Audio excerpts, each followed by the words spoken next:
Through movement, the energy from food is consumed, the blood and vessels flow freely, and illness cannot take hold. It is like a door hinge that never rots from constant use. This passage draws a metaphor between the human body and a door hinge.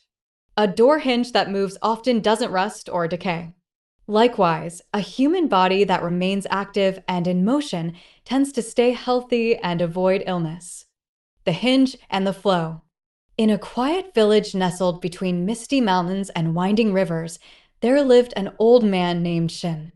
Every morning, before the rooster sang, Shin would walk to the edge of a nearby lake and practice the slow, deliberate art of Tai Chi.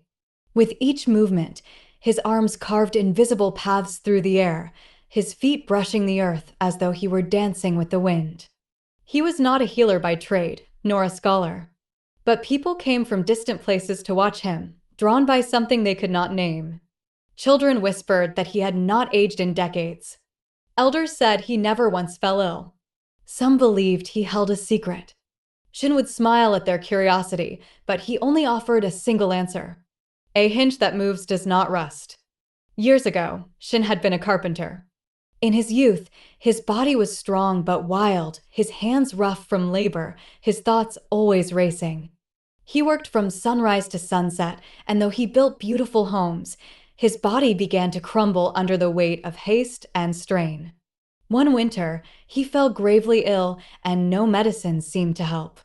On the verge of surrender, he met a wandering monk who taught him Tai Chi, not just as exercise, but as a philosophy. Stillness is not the absence of motion, the monk said. True stillness is the balance within motion. Shin took this to heart.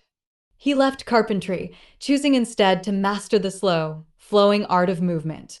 Every gesture he learned was a lesson in patience.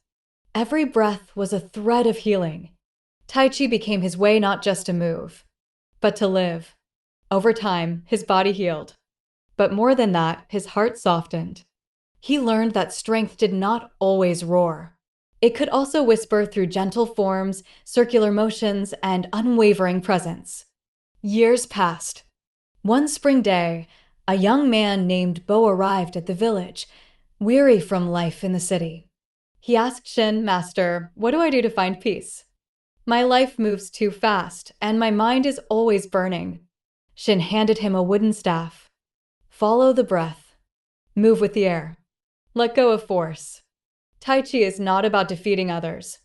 It is about not being defeated by yourself." Bo trained with him for a year. He learned the push and pull of energy, the grace of the spiral, the discipline of slowness. He began to feel the world in ways he never had, the heartbeat of the ground, the rhythm of trees, the softness in his own soul. When he was ready to return home, Bo bowed and asked, "How can I thank you?" Shin looked at the rusty tools hanging on the wall of his old shed and said, "Just keep moving. A body in motion keeps the spirit alive. Remember, like a door hinge that turns every day, you will not rot if you do not remain still." And with that, the old man returned to the lake's edge, his silhouette merging with the rising sun. Each Tai Chi form a poem written on the wind.